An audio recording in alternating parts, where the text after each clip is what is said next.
Hello and welcome to the Minutes to Win It podcast. I'm Big Italy 42. He's Jason Gilbo at JGilbo11. We're talking about some minutes and some usage situations for tonight's action. And once again, 7-game slate. So a nice size slate, not a huge slate, not a small slate. This is kind of the perfect size. I like the 7 to 9 game slates a lot. You get enough options where there's not very many obvious chalk plays. We'll obviously get to some of those, but definitely also enough that you can diversify in your GPPs as well. Starting off here first, we're talking about Rudy Gay, and obviously the minutes aren't going to see a huge difference. We got him projected at 36 minutes here in this matchup, but obviously DeMarcus Cousins is going to sit out for, they say, at least 2 games, so this game and the next game. To match up against Memphis, his old team also, very, very old team. It's been years and years since then, but as you saw last night, this Memphis team not playing particularly well. Their defense, granted, that was Golden State. They're the NBA champions, but this defense hasn't been the defense we're accustomed to, and it's not to say that they aren't going to get back to that. I'm sure that they will, but, Rudy Gay in this matchup is going to have a usage rate well over 30%, and you just got to imagine by sheer volume and minutes alone that despite the tough matchup that he makes for a really nice play, especially on at his FanDuel price of just $7,900. Yeah, definitely, and there's no real elite small forward play, and I think we've been kind of paying down, but this is actually a night I'm looking to pay up for Rudy Gay.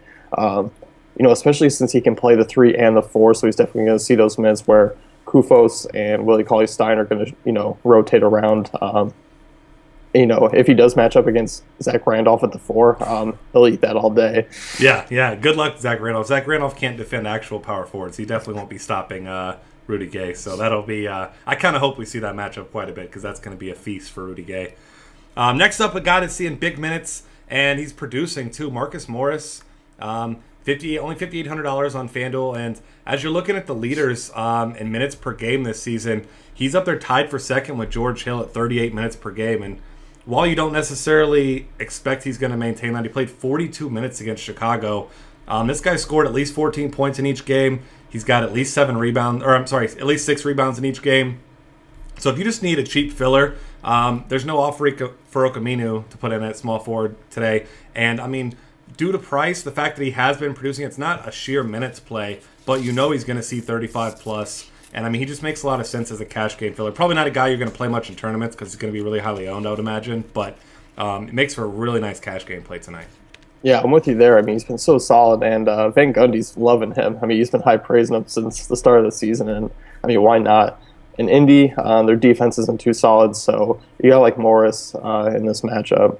Yeah, absolutely. And then next up, we're going to talk about the Dallas situation, I guess we'll call it. A lot of guys coming back from injuries or trying to work their way back from injuries. We got Chandler Parsons, who's back, but only played 12 minutes in the first game. Really don't expect him to play much more than that. Maybe 20 minutes at absolute max there. And then you got Wesley Matthews, who played 26 minutes last game, but he's still recovering from that Achilles injury. You imagine that's about his max on minutes for the time being. So maybe he ends up sitting out. He's already sat out 1 game for rest. They've got him listed as a game time decision today. So really, it doesn't change a whole lot for me. Maybe you see guys like JJ Barea get a couple more minutes, maybe at the 2. But really, outside of that, it just doesn't do much for me for that Dallas team because I just don't have much faith in that offense. No, and they're not playing the Lakers tonight, and which we saw last game where those value plays actually really paid off, especially with guys like JJ Barea. But they'll probably get a bump in minutes with all the injuries. But size-wise, they don't match up great with Toronto, so I'm not really thrilled about them. No, not at all. It's kind of a situation to avoid tonight, at least for me. Next up, Collison and Rondo. Darren Collison, Rajon Rondo, 2 guys who we've seen a little bit of everything with these minutes with these guys. We saw Collison, his minutes so far, 30, 24, 35.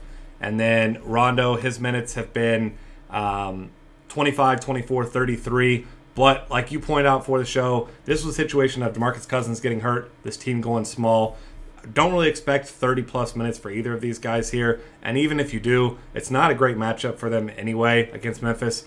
And we've seen this story before. When Cousins or Rudy Gay sits out, the other one takes over a ton of usage. You don't anticipate a huge bump in usage rate for either one of these guys. You expect more of your 28 minutes right around for both these guys probably. So if you got to take one, are you taking one? Or is it kind of just avoid and get your Rudy Gay shares for you? Yeah, it's probably going to be Rudy Gay. I mean, I don't mind Collison because he is a guy off the bench. I feel like if they do use him, he's going to come in still when Rudy Gay is on the bench for like maybe the 5 minutes that he's on the bench tonight. But I mean, I don't like Collison. He's a come off. He's a pretty big usage guy. I don't like Rondo matching up with Conley anyway, even though they haven't been great defensively. But it's still a matchup that I worry about. Yeah, I'm with you there. It's not a great situation. Next up, talking about the New Orleans Pelicans backcourt. This one's been a roller coaster so far in the early going. Obviously, Drew Holiday sat out. He was your first technically your first late scratch of the season, although no one was expecting him to do much. Played 21 minutes first game, 27 last game. Then kind of, I won't say eased back in action, but they're still taking it easy on him. Probably not going to see 30 minutes. We saw Ish Smith and Nate Robinson, who is now gone, take up a bunch of minutes. But Ish Smith's minutes have gone 38, 29, 11. We saw Tony Douglas last game come in and play 23 minutes. So I guess if you're going to take a GBP flyer on one of these guys, it's probably Tony Douglas because he's significantly cheaper than Drew Holiday. But, I mean, if we find out maybe Drew Holiday is going to see close to 30 minutes, we've seen him slowly bumping up already. In his 48 minutes on the court, he actually has the second highest usage rate in the entire NBA behind Russell Westbrook. So he's not going to see much use or much ownership, but you just don't expect maybe 28 minutes tops here. Yeah. I mean, probably that would be my guess, which I guess on DraftKings where he's only 5K, I mean, it's not a bad GPP play. I mean, if he gets those 28 minutes, because he put up 32 in that span against Golden State, and he's shooting the ball. He's shot the ball 14 times against Portland, 19 times against Golden State. So, I mean, he's not a bad option. I also think Eric Gordon, people will be off of him as well, but he's still going to see a ton of minutes. Got in foul trouble last game, so that's why he only played 24 minutes. So he'll easily see 30-plus again.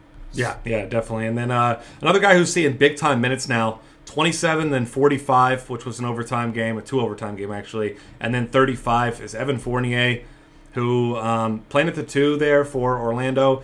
It's not a bad matchup necessarily against New Orleans. Like you said, Eric Gordon. Eric Gordon's just like your epitome of average player. He's your Wandy Rodriguez of the NBA. He's just there. Like, he's not a great player. He's not a terrible player. He's an okay defender. But Fournier's a good shooter. He's a guy that's soaking up a lot of minutes. So I think, by minutes alone, he's a guy that stands out as a really nice value play tonight.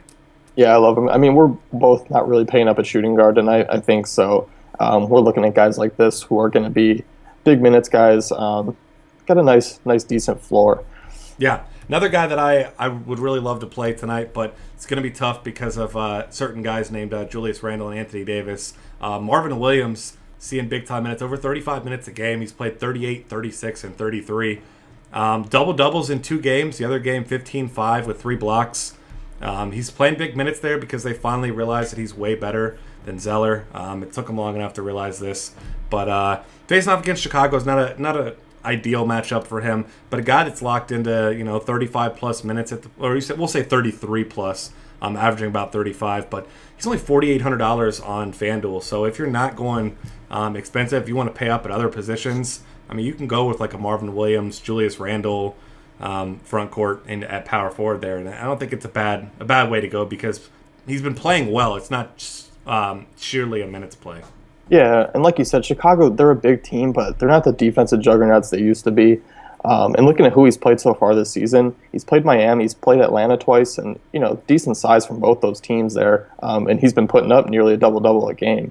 Yeah, and I mean, he can stretch the floor, too, which is not an ideal situation for those Chicago big men down there because not a lot of those guys play away from the rim much. So a couple other guys here. DeMarre Carroll, another guy who we've seen this in the past from him, guy who plays tons of minutes. He's kind of filled that one weakness that Toronto really had last season at the small forward position. 41, 35, and 31 minutes so far this season. He's not a guy with huge upside. He's not a great shooter. Never has been, never really will be. But I think if you're looking for a guy as a filler, or maybe if you want to swerve off of some guys like Marcus Morris, I think DeMarre Carroll can give you similar production to Marcus Morris for a similar price at way lower ownership if you wanted to swerve in a GPP. Yeah, and he's shooting the ball a ton right now. I mean, he already shot the ball 43 times in 3 games there, which is a bit surprising with all the players they have in Toronto. Yeah, definitely. But it's a situation that you can exploit here for pretty cheap. And then last up, we're going to talk about the Denver front court situation. Joffrey Laverne once again dealing with a back injury for already the second time this season. I mean, it seems like it's the same back injury, but this is a guy that, if we're talking minutes, I mean, he's played very well for the minutes that he's seen. 21.9 in 22 minutes, 19 in 16 minutes, 24.9 in 19 minutes in his first 3 games. But for tonight, looks like he's going to be questionable, probably a game time call here. We got Nikola Jokic also with a back injury. We still have Yusuf Nurkic is out. All the really tough names to say there in Denver. But this is going to be a situation where you and I were talking before the show. Looks like maybe we see J.J. Hickson pick up a couple more minutes, but he's also only played 3 minutes so far this season. Darrell Arthur probably the most likely to see some minutes at the 4. He's played 50 minutes in the last 2 games. Not a particularly enticing option. He's only $1,300 less than Marvin Williams on FanDuel, but if you're really just trying to punt, he probably will see right around 25 minutes tonight. Yeah, and I'm looking at him right now, Arthur, and yeah, he had 5 personal fouls in each of those last 2 games in 24 and 26 minutes, so that's a little scary now that I'm looking at it. Yeah, and I mean, that Denver front court, I mean, everyone knows that's what you do. You pound the ball down low, and you abuse that Denver front court. So especially the fact that they're going to be lacking some depth tonight, if potentially Laverne sits out and Jokic both sit out. Julius Randle, in case you didn't know, is your most obvious play of the day, and it might even be more obvious if this team's missing a couple guys down low. Yep, I'm with you there. I'll have all the Randle tonight. Yeah, definitely, all the Randle. And that's going to be about all the guys we're really looking to talk about here. I'm just kind of trying to give you an idea of whose minutes are up, whose are down, who to take advantage of here. So check us out on Twitter at DF Cafe. Subscribe to our YouTube channel. We've got lots of other great content at dailyfantasycafe.com.